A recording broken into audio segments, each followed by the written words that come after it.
हाय। इस वीडियो में हम बात करने वाले हैं राजस्थान और गुजरात की नेशनल पार्क्स के बारे में। ठीक है, सबसे पहले थोड़ा सा जैसे हम हर एक वीडियो में करते हैं, थोड़ा ओवरव्यू लेंगे।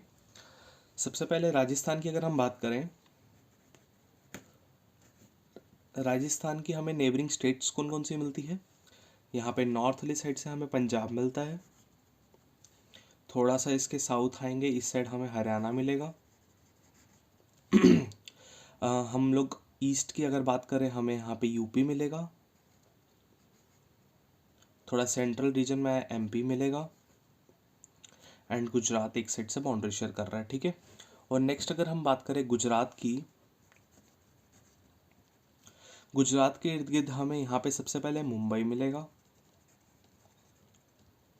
एक तरफ राजस्थान हो गया, और थर्ड साइड जो ये रहेगा west east part, that is MP मिलेगा।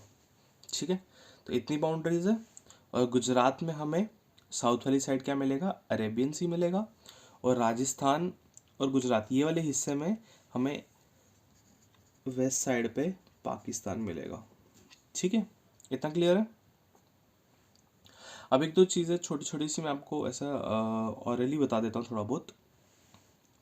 ये हमें राजस्थान मिल रहा है। ठीक है, राजस्थान में जो हमारी ये वाली जगह मिल रही है, ये वाली जगह, यहाँ पे हमें गांधी सागर मिलता है और राणा प्रताप सागर मिलता है इस जगह पे। इम्पॉर्टेंट नहीं है, बस इसको सिंपल याद रखो। ठीक है, यहाँ पे हमें गांधी सागर मिलता है और यहाँ राणा प्रताप सागर मिलता है। ठीक है, गुजरात की अगर बात करें, इस रीजन को हम run of gulf of Kutch बोलते हैं।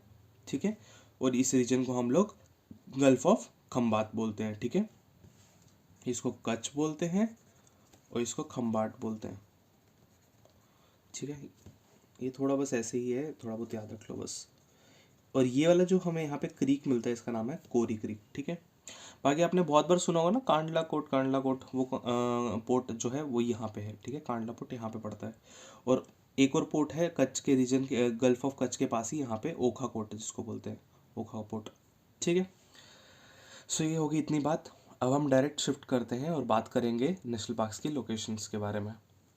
तो सबसे पहले हम बात करेंगे राजस्थान स्टेट के बारे में। ठीक है, जब राजस्थान स्टेट के बारे में बात करेंगे, आपको एक सिंपल सा जनरल पॉइंट ऑफ व्यू आपको दिमाग में रखना है कि हमें राजस्थान में 5 नेशनल पार्क्स मिलते हैं और गुजरात में 4 नेशनल पार्क्स मिलती हैं। ठीक है, अब 5 नेशनल पार्क्स है, उनकी लोकेशन जान लेते हैं। सबसे पहले पहली जो नेशनल पार्क है राजस्थान में ही, वो राजस्थान का नाम का ही बोल सकते, that is desert national park.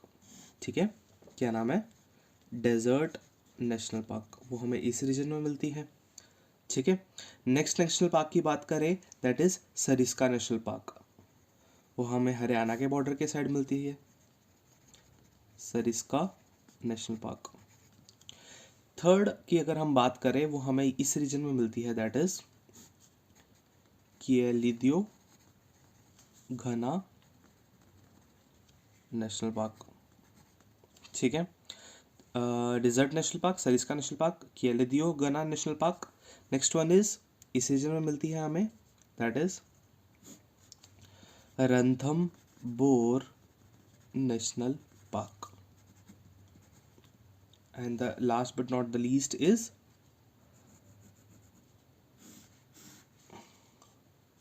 That is Mukundra hills. ठीक है, इतना क्लियर है। Desert national park, Sariska national park, Keoladeo Ghana national park, Ranthambore national park, Mukundra hills. ठीक है, अब आपको लोकेशंस का पता चल गया। अब मैं एक और पॉइंट ऑफ बताता हूँ आपको कि मुकुंदरा हिल्स, रणथंबोर और सरिस्का, ये तीनों जो है ये टाइगर रिजर्व भी है, ये टाइगर रिजर्व भी है। ठीक है, इतना क्लियर है। अब बात करते हैं जो राजस्थान में से रिवर गुजरती है। ठीक है, रणथंबोर नेशनल पार्क का हमें यहाँ पे ही रणथंबोर के नॉर्थ साइड से हमें कौन सी रिवर मिलती है, बानस रिवर मिलती है। ठीक है, और अगर हम नेक्स्ट रिवर की बात करें, रणथंबोर के साउथ साइड पे हमें इस रीजन में चंबल रिवर मिलती है। ठीक है, ये तो समझ आ गया होगा आपको। बानस रिवर कौन सी है? चंबल की ही ट्रिब्यूटरी है। और चंबल की ट्रिब्यूटरी कौन कौन सी है? पार्वती भी है। ठीक है, इतना क्लियर है। अब डायरेक्ट मूव ऑन करते हैं और बात करते हैं हम लोग डायरेक्ट नेशनल पार्क्स के बारे में। ठीक है, तो सबसे पहले हम स्टार्ट करेंगे डेजर्ट नेशनल पार्क से। अगर डेजर्ट नेशनल पार्क की अगर हम बात करें, आपको ये कहाँ दिख रहा है? नॉर्थ वेस्टर्न रीजन में मिल रहा है। ठीक है, और यहाँ की अगर हम बात करें, इसी रीजन में हमें थार डेजर्ट वाला रीजन भी मिलता है। इसी रीजन में मोस्टली हमें थार डेजर्ट का रीजन भी मिलता है। नेक्स्ट इंपॉर्टेंट बात करें, ये जो नेशनल पार्क है ये 44% सैंड ड्यून्स की बनी हुई है। सैंड ड्यून्स समझते हो? सैंड ड्यून्स क्या होती है? बोल सकते हैं रेत के पहाड़ टाइप, ऐसा पानी या मतलब वाटर या विंड के जो एक्शन की वजह से ये माउंटेन्स टाइप की जो रेत होती है, रेत की माउंटेन्स जैसे बन गए होते हैं, दैट इज सैंड ड्यून्स। ठीक है, 44% जो डेजर्ट नेशनल पार्क है ये सैंड ड्यून्स की बनी हुई है। ठीक है, और यहाँ पे हमें ढेर सारे माइग्रेटरी बर्ड्स मिलते हैं। ठीक है, इतना बस याद रखो, और कुछ इंपॉर्टेंट नहीं है इस नेशनल पार्क के बारे में। ठीक है, नेक्स्ट मूव ऑन करें। अब बात करते हैं हम लोग सरिस्का नेशनल पार्क के बारे में। ठीक है, Sariska national park. Sariska national park की अगर बात करें, जनरल आपको ये पता होना चाहिए ये राजस्थान का मैप है। इस रीजन में कौन सा एरिया पड़ रहा है, क्योंकि कुछ कुछ स्टेट्स में कुछ कुछ रीजन जो होते हैं इंपॉर्टेंट रहते हैं, कुछ डिस्ट्रिक्ट जो होते हैं इंपॉर्टेंट रहते हैं। तो ये सरिस्का जो है इस रीजन में हमें अलवर डिस्ट्रिक्ट मिलता है। ठीक है, ठीक है। सेकंड चीज़ जो यहाँ के लिए इंपॉर्टेंट है, मोस्टली गुजरात और राजस्थान की अगर हम बात करें, यहाँ के अगर फॉरेस्ट की बात करें तो हमें मोस्टली रीजन में ड्राई डेसिडियस फॉरेस्ट ही मिलते हैं। ये सिर्फ इसकी Sariska national park tiger reserve की बात नहीं कर रहा, मोस्टली एरिया जो गुजरात और राजस्थान का रहेगा वहाँ पे हमें ड्राई डेसिडियस फॉरेस्ट ही मिलते हैं, और हरियाणा का भी कुछ हिस्से में हमें ड्राई डेसिडियस फॉरेस्ट मिलते हैं। ठीक है, नेक्स्ट जो आपको एक सिंपल सा पॉइंट याद रखना है कि ये अरावली रेंज जो है वो इस नेशनल पार्क से होके गुजरती है। तो आप बोल सकते हैं सरिस्का नेशनल पार्क भी अरावली रेंज का पार्ट है। ठीक है, इतना क्लियर है। सो इसी के साथ हमारा सरिस्का नेशनल पार्क भी खत्म हो गया। ठीक है, नेक्स्ट नेशनल पार्क कौन सी है? केलेदियो गना नेशनल पार्क। केलेदियो गना नेशनल पार्क की अगर बात करें, सबसे पहले मोस्ट इंपॉर्टेंटली आपको जो उसका नाम सेकंड नाम याद रखना, that is Bharatpur bird sanctuary. Located कहाँ है ये? केलेदियो गना नेशनल पार्क। ठीक है, भरतपुर बर्ड सेंचुरी इसको बोला जाता है। लोकेटेड कहाँ है? ये भरतपुर डिस्ट्रिक्ट में ही लोकेटेड है। ठीक है, राजस्थान के। इतना क्लियर है? ये बर्ड्स के लिए बहुत फेमस है, इसलिए इसको हम बोल सकते हैं ये एविफियोना सेंचुरी है। ठीक है, ये हमें एक वर्ल्ड हेरिटेज साइट भी मिल जाता है। ठीक है, और रफली अगर बात करें 370 प्लस बर्ड स्पीशीज हमें यहाँ मिलती है, क्योंकि भरतपुर बर्ड सेंचुरी भी है ना ये, तो इसलिए हमें यहाँ पे अप्रॉक्स 370 प्लस बर्ड स्पीशीज मिलती है। ठीक है, इतना क्लियर है? नेक्स्ट बात करें हम लोग रणथंभौर की। रणथंभौर नेशनल पार्क या टाइगर रिजर्व की अगर हम बात करें, इसमें इंपॉर्टेंट क्या होगा, ये जो मैंने दो रिवर्स बनाई है ना, ये मैंने सिर्फ रणथंभौर नेशनल पार्क के लिए बनाई है, क्योंकि ये रणथंभौर नेशनल पार्क के नॉर्थ में बानस रिवर आ रही है और साउथ में चंबल रिवर आ रही है। तो ये तो आपको पता चल गया, नॉर्थ में बानस जो कि चंबल की ट्रिब्यूटरी है, और साउथ में चंबल। और चंबल किसकी ट्रिब्यूटरी है? चंबल किसकी ट्रिब्यूटरी है? यमुना की। ठीक है, और यमुना किसकी ट्रिब्यूटरी है? गंगा की। ठीक है, इतना क्लियर है? नॉर्थ में बानस मिल रहा है, साउथ में हमें चंबल रिवर मिल रही है। नेक्स्ट जो एक और इम्पॉर्टेंट चीज़ आपको इसके बारे में याद रखना है कि ये इसका नाम पहले क्या हुआ करता था? पहले इसको जाना जाता था सवाई माधोपुर गेम सेंचुरी। ये इस नाम से फेमस था, किससे? Sawai Madhopur game sanctuary. ठीक है, तो मतलब अगर प्रीलिम्स में क्वेश्चन बनेगा कुछ भी पूछ सकते हैं, क्या पता दे दिया रणथंभौर नेशनल पार्क और आगे दे दिया सवाई माधोपुर गेम सेंचुरी, और किसी स्टेट की नेशनल पार्क दे दी और वहाँ की जो सेंचुरी का नाम दे दिया जो उसको पहला नाम था उसका। ठीक है, इस तरह का कोई भी एक्सपेक्टेड क्वेश्चन हो सकता है यूपीएससी की तरफ से। ठीक है, तो Sawai Madhopur game sanctuary. Next ये फेमस किसके लिए? टाइगर्स के लिए। टाइगर्स के लिए अब क्या लिखने की जरूरत नहीं थी कि राजस्थान, गुजरात इनडायरेक्टली लायंस और टाइगर्स दोनों के लिए फेमस है, ठीक है। This is all about Ranthambore national park. Now let's move towards the Mukundra hills. Mukundra hills की अगर बात करें जाए, इसमें आपको कुछ इंपॉर्टेंट ज़्यादा याद रखने की ज़रूरत नहीं है। सिंपल आपको याद रखना है, ये 3 वाइल्ड लाइफ सेंचुरी से बना हुआ है, ठीक है। अभी मैंने आपको बताया था कि वाइल्ड जो सेंचुरी है उसके नाम पे क्वेश्चन आ सकता है, तो सिंपल इसके वाइल्ड लाइफ सेंचुरी के नाम पे भी मुकुंदरा हिल्स का क्वेश्चन आ सकता है, ठीक है। 3 वाइल्ड लाइफ सेंचुरीज कौन कौन सी है? पहली वाइल्ड लाइफ सेंचुरी की बात करें, that is Dara wild life sanctuary. Second wild life sanctuary की बात करें, that is national Chambal wild life sanctuary,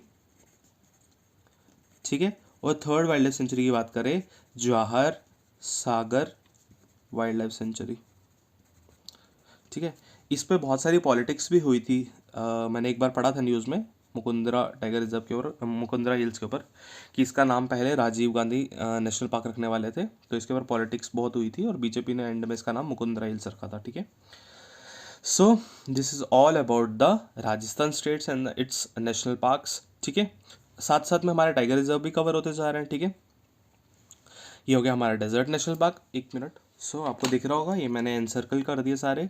ये हो गया हमारा डेजर्ट नेशनल पार्क। राजस्थान में बात करें, प्रॉपर वेस्ट में हमें सिर्फ एक ही नेशनल पार्क मिलती है, that is desert national park. बाकी जो चारों नेशनल पार्क्स है वो हमें ईस्टर्न रीजन में मिलेगी राजस्थान के। सरिस्का नेशनल पार्क सबसे ऊपर, केलेदियो, देन रणथंभौर, एंड में मुकुंदरा हिल्स। इसका ऑर्डर भी पेपर में पूछ सकते हैं, तो आपको याद रखना है SK, next one is Ranthambore and Mukundra, SKRM। North से साउथ का भी इसमें अरेंजमेंट पूछ सकता है, ठीक है। इतना क्लियर है? ये हो गया हमारा राजस्थान की नेशनल पार्क्स के रिलेटेड। नेक्स्ट हम मूव ऑन करते हैं और गुजरात की बात करते हैं, ठीक है। सेम हम वही करेंगे, सबसे पहले लोकेशन मार्क कर लेंगे जो जो नेशनल पार्क जहाँ जहाँ लोकेटेड है, ठीक है। सो इस कच्छ रीजन में हमें एक नेशनल पार्क मिलती है जो थोड़े लैंडमार्क से थोड़ा आगे वाली साइड है, ठीक है। दैट इज, इसका नाम क्या है? मैरीन नेशनल पार्क बोलते हैं इसको, या फिर gulf of Kutch national park बोलते हैं, ठीक है। और एक और चीज़, गुजरात में हमें कोई भी टाइगर रिजर्व नहीं मिलता है, ठीक है। यहाँ पे इस नीचे वाले रीजन में हमें गिर नेशनल पार्क मिलती है। इसको हम थोड़ा इस साइड ले जाते हैं बिकॉज हमें पढ़ना भी इसके बारे में। गिर नेशनल पार्क मिलता है हमें, ठीक है। नेक्स्ट अगर हम बात करें हमें कौन सी नेशनल पार्क मिलती है यहाँ पे, दैट इज इस रीजन में गल्फ ऑफ खम्बाट के रीजन में हमें यहाँ पे मिलती है ब्लैक बक नेशनल पार्क, ठीक है। इसमें आपको ये ध्यान होना चाहिए, पहली एक तो देखो, ये इसमें गुजरात की जो नेशनल पार्क है इनकी लोकेशन याद रखना बहुत ईजी है। एक गल्फ ऑफ कच्छ की तरफ है, ठीक है। एक तो सिंपल अरेबियन सी की तरफ है, ठीक है, गिर नेशनल पार्क। एक गल्फ ऑफ खम्बाट की तरफ है, और एक जो है महाराष्ट्र की तरफ है, ठीक है। इसका नाम क्या है? Vansda national park. तो ये बहुत इजी हो जाती हैं लोकेशन से याद रखना। जो चारों नेशनल पार्क्स है वो हमें गुजरात स्टेट के एक्सट्रीम पॉइंट्स में मिलती है, ठीक है, काइंड ऑफ बाउंड्री पे, ठीक है। इतना क्लियर है? अब स्टार्ट करते हैं नेशनल पार्क्स को पढ़ना। सबसे पहले हम बात करेंगे मेरीन नेशनल पार्क, जिसका सेकेंड नाम क्या है? Gulf of Kutch national park, ठीक है। बात करें, आपको दिख रहा होगा यहाँ पे हमें गल्फ ऑफ कच्छ मिल रहा है। तो अगर हम मेरीन नेशनल पार्क की बात करें, ये हमें south of gulf of Kutch पे मिलता है। तो पूछ लिया जाएगा आपको पेपर में कभी ना कभी कि गल्फ ऑफ कच्छ के साउथ में हमें कौन सी नेशनल पार्क मिलती है, that is marine national park, ठीक है। तो ऑप्शन में gulf of Kutch national park नहीं होगा, सिंपल मेरीन नेशनल पार्क होगा, ठीक है। इतना क्लियर है? साउथ में हमें गल्फ ऑफ कच्छ मिलता है, प्लस जो जनरल नॉलेज है इस जगह से, एक छोटी सी जनरल नॉलेज आप याद रख सकते हो। यहाँ पे हमें, इस जगह पे हमें जामनगर मिलता है, जामनगर, ठीक है। यहाँ जामनगर मिलता है, तो इस कोस्ट को क्या बोलेंगे? जामनगर कोस्ट। यहाँ पे हमें अप्रोक्सीमेटली 42 आइलैंड्स मिलते हैं, और जो मैक्सिमम के मैक्सिमम जो सारे हैं वो रीफ आइलैंड्स है, that is coral reef islands है, ठीक है। मतलब उनके इर्द गिर्द जो है रीफ, कोरल रीफ्स मिलते हैं हमें, ठीक है। नेक्स्ट इंपॉर्टेंट जो चीज़ है, इस आइलैंड्स के आसपास हमें कोरल्स की 52 स्पीशीज़ मिलती है। तो ये आइलैंड यहाँ के जो है वो इम्पोर्टेंट हो जाते हैं। और जो मोस्ट इम्पॉर्टेंट यहाँ का आइलैंड है जो आपको याद रखना है, दैट इज़ पीराटोन। पीराटोन, ठीक है। क्या क्या बोला मैंने? गल्फ ऑफ कच्छ के साउथ में हमें मैरीन नेशनल पार्क मिलती है। यहाँ पे हमें 42 आइलैंड्स मिलते हैं अप्रॉक्सीमेटली। ये आपको याद रखने की जरूरत नहीं है एग्जैक्ट फिगर। कोरल्स की भी स्पीशीज़ आपको याद रखने की जरूरत नहीं है, बट आपको इतना पता होना चाहिए कि बहुत सारा स्पीशीज़ मिलता है यहाँ पे, ठीक है। और यहाँ पे इस आइलैंड का नाम आप याद रख सकते हो, दैट इज़ पीराटन आइलैंड यहाँ पे मिलता है हमें, ठीक है। इतना क्लियर है? आगे बात करें। सो हम नेक्स्ट बात करते हैं ब्लैक बक नेशनल पार्क के बारे में। इसके रिलेटेड आपको कुछ याद नहीं रखना है, सिंपल याद रखना है। ब्लैक बक नेशनल पार्क के साउथ में हमें गल्फ ऑफ खम्बाट मिलता है बस, और कुछ इंपॉर्टेंट नहीं है यहाँ पे याद रखने के लिए, ठीक है। और थोड़ा बहुत इसके नहीं, वैसे इस रीजन से नहीं, इसके इस रीजन से है हमारी माही रिवर निकलती है, ठीक है। माही रिवर पास होती है, तो इसका तो कुछ इंपॉर्टेंट है नहीं इसमें, ठीक है। तो हो गया हमारा ब्लैक बक नेशनल पार्क भी। नेक्स्ट बात करते हैं Vansda national park. Vansda national park, second name Bansda भी बोलते हैं इसको, तो कंफ्यूज नहीं होना कि बंसदा आ गया तो, बट ये वंसदा ही है, ठीक है। नेक्स्ट चीज़, एक छोटी सी रिवर है गुजरात एरिया में, या हम बोल सकते हैं एक गुजरात और मुंबई रीजन में, that is Ambika river. Ambika river national park के बीच में से गुजरती है, या हम बोल सकते हैं अंबिका रिवर नेशनल पार्क के बैंक्स पे प्रेजेंट है, ठीक है। सेम डेसिडियस फॉरेस्ट मैंने आपको पहले ही बता, चलो ये तो लिख दिया आप मैंने, बट ये इम्पोर्टेंट नहीं था, मैं पहले ही बता दिया आपको। राजस्थान और गुजरात के जो मैक्सिमम नेशनल पार्क है वहाँ हमें डेसिडियस फॉरेस्ट ही मिलेंगे, ठीक है। ये तक क्लियर है? नेक्स्ट बात करते हैं जो हमारी लास्ट बच गई, दैट इज़ गिर नेशनल पार्क, ठीक है। गिर नेशनल पार्क की बात करें, इसके ये एक सबसे पहले वाइल्ड लाइफ सेंचुरी भी है, ठीक है। अब नाम की बात करते हैं, गिर नेशनल पार्क बोल रहे हैं, इसका सेकंड नाम है सासन national park. Sasan Gir national park, तो कंफ्यूज नहीं होना है, सासन सिंपल आ गया, सासन नेशनल पार्क दैट इज़ गिर नेशनल पार्क, ठीक है। मिल कहाँ रही है, पोजीशन कहाँ है, यहाँ देखिए अरेबियन सी के पास ही, बिल्कुल बाउंड्री के पास, तो ये मैं लिखाऊंगा नहीं। Same dry deciduous forest, clear. बात करेंगे ये जो फेमस है वो ज़्यादा फेमस है एशियाटिक लॉइन के लिए, गिर नेशनल पार्क। एशिया लॉइन की अगर हम बात करें, ये एंडेंजर्ड स्पीशीज है, किसमें, आईयूसीएन के स्टेटस पे, ठीक है। आईयूसीएन स्टेटस के हिसाब से ये एंडेंजर्ड स्पीशी है, ठीक है। इतना क्लियर है? अब इसका थोड़ा सा अगर जनरल नॉलेज का बात करें, नवाब ऑफ जूनागढ़ जो हुआ करते थे, उन्होंने ये इंडिपेंडेंस के बाद अपने लिए बनाई थी ये नेशनल पार्क, या नेशनल पार्क नहीं बोलेंगे उस टाइम, ये वाइल्ड लाइफ सेंचुरी बोल सकते हैं। ये कुछ सिंपल एक लैंड था, ठीक है। उन्होंने अपने लिए बनाए थे, किसके लिए, हंटिंग के लिए, प्राइवेट हंटिंग के लिए उन्होंने अपने लिए बनाया था, कौन, नवाब ऑफ जूनागढ़ ने। सो बस इतना ही था, हमने कवर कर लिया हमारी गुजरात स्टेट की भी नेशनल पार्क्स। एक बार क्विक रिकैप करते हैं, यहाँ हमें मिलेगा मैरीन और gulf of Kutch national park, यहाँ हमें मिलेगा ब्लैक बक नेशनल पार्क, यहाँ हमें मिलेगा बंसदा और या वंसदा नेशनल पार्क, यहाँ हमें मिलेगा गिर और सासन नेशनल पार्क, ठीक है। ये हो गई हमारी 4 नेशनल पार्क जो गुजरात की हैं। 5 हमने पढ़ ली राजस्थान की। सो राजस्थान और गुजरात हमारा कवर हो गया है। So till then next video में मिलते हैं, ठीक है, और आगे नेशनल पार्क्स की बात करेंगे। So thank you for tuning in.